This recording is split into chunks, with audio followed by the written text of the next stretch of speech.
Hindu calendar के अनुसार वर्ष के अंतिम माह फागुन माह पूर्णिमा को होलिका दहन होता है। होली की पौराणिक कथा 4 घटनाओं से जुड़ी हुई है। पहली होलिका और भक्त प्रहलाद, दूसरी कामदेव और शिव, तीसरी राजा पृथु और राक्षसी चुंडी और चौथी श्री कृष्ण और पूतना। लेकिन उपरोक्त सभी में से होलिका और भक्त प्रहलाद की कथा को ही मान्यता है, क्योंकि इसी घटना की याद में होलिका दहन करके दूसरे दिन भक्त प्रहलाद के बचने की खुशी में धुलंडी का त्यौहार मनाया जाता है।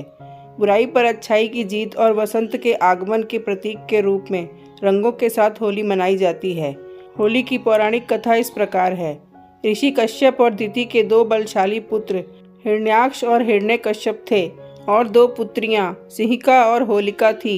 हिरण्याक्ष ने धरती को जल में डुबो दिया था, तो भगवान विष्णु ने वराह अवतार लेकर हिरण्याक्ष का वध किया था। सिंहिका को हनुमान जी ने लंका जाते वक्त रास्ते में मार दिया था। अब बचे हिरण्यकश्यप और होलिका। तो आइए जानते हैं होली क्यों मनाई जाती है। एक बार की बात है, त्रैलोक्य पर विजय प्राप्ति के लिए हिरण्यकश्यप ब्रह्मा की तपस्या में लीन था। असुर राज हिरण्यकश्यप की तपस्या से प्रसन्न होकर ब्रह्मा जी ने उसे वर मांगने को कहा, तो उसने कहा कि अमरता का वरदान चाहिए। ब्रह्मा जी ने कहा कि ये संभव नहीं, कुछ और मांगो। तो उसने कहा कि आपके बनाए किसी प्राणी, मनुष्य, पशु, देवता, दैत्य, नाग आदि किसी से मेरी मृत्यु ना हो। मैं समस्त प्राणियों पर राज करूं। मुझे कोई न दिन में मार सके न रात में, न घर के अंदर मार सके न बाहर। यह भी कि कोई ना किसी अस्त्र के प्रहार से और ना किसी शस्त्र के प्रहार से मार सके, ना भूमि पर, ना आकाश में, ना पाताल में, ना स्वर्ग में। ब्रह्मा जी तथास्तु कहकर उसे वर प्रदान करके अंतर्ध्यान हो गए। हिरण्यकश्यप जब तपस्या में लीन था, तब उसी दौरान देवताओं ने असुरों पर आक्रमण कर उन्हें परास्त कर दिया था और देवराज इंद्र हिरण्यकश्यप की गर्भिणी पत्नी कयाधु को बंदी बनाकर ले गए थे। परंतु बीच रास्ते में ही उनकी मुलाकात देवर्षि नारद से हुई। नारद जी ने इंद्र को उपदेश दिया कि आप ये पाप कर रहे हैं। उपदेश सुनकर इंद्र हिरण्यकश्यप की पत्नी कयाधु को महर्षि के आश्रम में छोड़कर स्वयं देवलोक चले गए। गर्भवती कयाधु को नारद ने विष्णु भक्ति और भागवत तत्व से अवगत कराया। ये ज्ञान गर्भ में पल रहे पुत्र प्रहलाद ने भी प्राप्त किया। इधर हिरण्यकश्यप जब लौटा तो इस वरदान से उसके भीतर अजर अमर होने का भाव उत्पन्न हो गया। इसके चलते उसने धरती पर अत्याचार करना शुरू कर दिया। उसने देवों को अपना दास बनाया, ऋषि मुनियों व भगवत भक्तों को तंग करने लगा, यज्ञों को नष्ट भ्रष्ट करने लगा। उसने आदेश दिया कि उसके राज्य में किसी भी देवता की पूजा नहीं होगी। उसने कहा कि हिरण्याय नमा के अतिरिक्त अन्य किसी भी मंत्र का उच्चारण नहीं किया जाएगा। पूरे राज्य में स्वयं उसी की पूजा की जाए, अन्य किसी की नहीं। जो ऐसा नहीं करे उन्हें मार दिया जाए।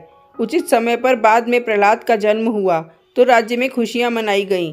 हिरण्यकश्यप के 4 पुत्र थे, अनुहल्लाद, हल्लाद, भक्त प्रहलाद और संहल्लाद। प्रहलाद का उपनयन संस्कार करके उसे गुरुकुल भेजा गया। कुछ समय बाद हिरण्यकश्यप को ये जानने की उत्सुकता हुई कि गुरुकुल में मेरे पुत्र क्या सीख रहे हैं। उसने प्रहलाद को बुलाकर पूछा, तुमने गुरुकुल में क्या सीखा? प्रहलाद ने कहा कि भगवान विष्णु की नवविध भक्ति सीखी। अपने पुत्र के मुख से अपने शत्रु विष्णु का नाम सुनकर हिरण्यकश्यप क्रोधित हो गया। कई बार समझाने पर भी प्रहलाद ने विष्णु की पूजा पाठ बंद नहीं की, तो इससे क्रोधित होकर हिरण्यकश्यप ने अपने गुरु को बुलाकर कहा कि ऐसा कुछ करो कि ये विष्णु का नाम रटना बंद कर दे। गुरु ने बहुत कोशिश की, किंतु वे असफल रहे। तब असुर राज ने अपने पुत्र की हत्या का आदेश दे दिया।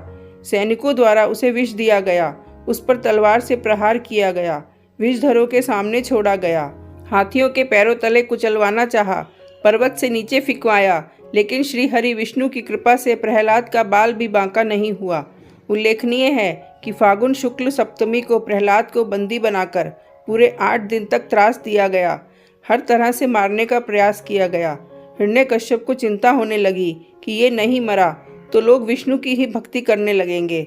उसकी चिंता को देखकर उसकी बहन होलिका ने कहा कि आप चिंता ना करें भैया, मुझे ब्रह्मा से वरदान प्राप्त है कि मैं किसी भी प्रकार से अग्नि से जलकर नहीं मर सकती हूँ। अग्नि में तो सभी भस्म हो ही जाते हैं। तब हिरण्यकश्यप ने अपनी बहन होलिका से कहा कि तुम प्रहलाद को अपनी गोदी में लेकर अग्नि में बैठ जाओ, जिससे वो जलकर भस्म हो जाएगा। होलिका को वरदान था कि उसे अग्नि तब तक कभी हानि नहीं पहुंचाएगी जब तक कि वो किसी सद्वृत्ति वाले मानव का अहित करने की न सोचे। होलिका ये बात भूल गई थी, वो अपने भाई की बात को मानकर अपने भतीजे प्रहलाद को गोदी में लेकर अग्नि में बैठ गई। उस दिन फागुन माह की पूर्णिमा थी। सद्वृत्ति वाले प्रहलाद का अहित करने के प्रयास में होलिका तो स्वयं जलकर भस्म हो गई और प्रहलाद श्री हरि विष्णु का नाम जपते हुए अग्नि से बाहर आ गया। ये देखकर तो हिरण्यकश्यप और भी ज्यादा क्रोधित और चिंतित हो गया। इस घटना के बाद हिरण्यकश्यप ने प्रहलाद को एक खंभे से बांध दिया। फिर भरी सभा में प्रहलाद से पूछा, किसके बलबूते पर तू मेरी आज्ञा के विरुद्ध कार्य करता है?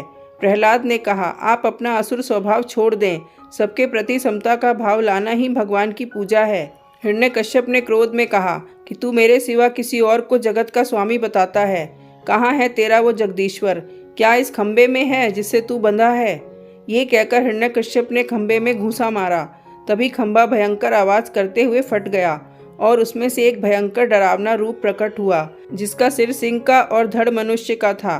पीली आंखें, बड़े बड़े नाखून, विकराल चेहरा और तलवार सी लपलपाती जीभ, यही नरसिंह अवतार थे। उन्होंने तेजी से हिरण्यकश्यप को पकड़ लिया और संध्या की बेला में, न दिन में न रात में, सभा की दहलीज पर, न बाहर न भीतर, अपनी जांघों पर रखकर, न भूमि पर न आकाश में, अपने नखों से, न अस्त्र से न शस्त्र से उसका कलेजा फाड़ डाला। हजारों सैनिक जो प्रहार करने आए, उन्हें भगवान नरसिंह ने हजारों भुजाओं और नख रूपी शस्त्रों से खदेड़ कर मार डाला। फिर क्रोध से भरे नरसिंह भगवान सिंहासन पर जा बैठे। तब प्रहलाद ने दंडवत होकर उनकी प्रार्थना पूजा की। प्रहलाद का राज तिलक करने के बाद नरसिंह भगवान चले गए।